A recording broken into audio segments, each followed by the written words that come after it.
साथियों, मेरी पिछली वीडियो के ऊपर किसी बहन ने ये सवाल पूछा था कि अगर वो डिसेबिलिटी लिविंग अलाउंस या पर्सनल इंडिपेंडेंट पेमेंट पे हो तो वो अपने हस्बैंड को कैसे यूके में बुला सकती हैं। तो आज की वीडियो जो है वो इसी हवाले से है, क्योंकि मैंने उनसे वादा किया था कि अगली वीडियो जो है वो उनके लिए खासतौर पर मैं बनाऊंगा।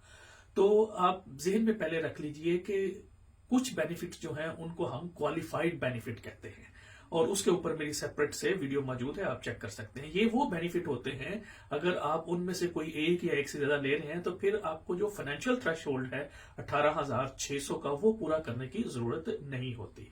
तो देखें, आज की ये वीडियो जो है ये सिर्फ पर्सनल इंडिपेंडेंट पेमेंट और डिसेबिलिटी लिविंग अलाउंस के हवाले से है। आज जो कि अगर आप केरल अलाउंस वगैरह या अटेंडेंस अलाउंस भी ले रहे हैं तो उसमें भी आप को 18,600, लेकिन उसमें थोड़ा सा फर्क है, उसके ऊपर अलग से बनाऊंगा। लेकिन अगर आप ये दोनों बेनिफिट यानी डिसेबिलिटी लिविंग अलाउंस या पर्सनल इंडिपेंडेंट पेमेंट जो है वो ले रहे हैं तो फिर आपको 18,600 पाउंड की पूरा करने की रिक्वायरमेंट नहीं है।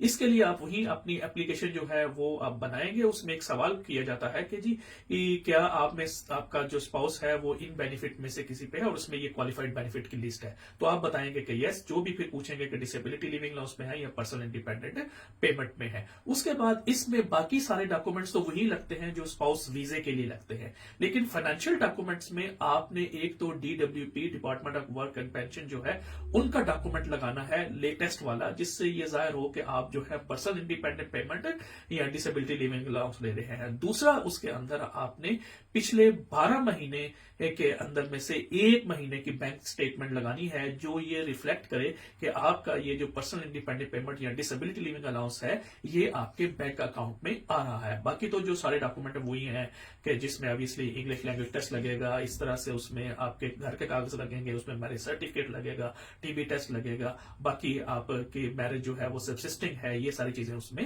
लगेंगी। तो सिर्फ आपने ये 2 डॉक्यूमेंट एक्स्ट्रा जो है उसमें लगाने हैं। अच्छा, एक बात इसमें बड़ी जरूरी है कि इसमें जरूरी है कि आप, ठीक है, आपको 18,600 पाउंड जो है वो पूरा करने की जरूरत नहीं है, लेकिन फिर भी आपको ये साबित करना है कि आपके पास एडवोकेट मेंटेनेंस फंड्स मौजूद हैं। तो उसमें जो इनकम सपोर्ट थ्रेशोल्ड है वो इस्तेमाल किया जाता है, जो आजकल आपको मिलता है। अगर कपल है जो 25 ईयर से ऊपर का कपल है तो उसमें ये होता है कि वो 121 pound and 5 pence per week मिलते हैं।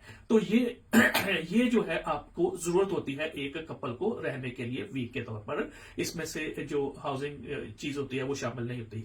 इस तरह से ये आपके पास एडवोकेट मनी होनी चाहिए। इसके ऊपर केस लॉज मौजूद हैं कि एक जिसको ये बेनिफिट मिल रहा है डिसेबिलिटी लिविंग अलाउंस या पर्सनल इंडिपेंडेंट, वो अपना जो बेनिफिट है वो उसको अपने स्पाउस के ऊपर इस्तेमाल कर सकता है। Hope I answer the question which I promise to that my sister. Thank you.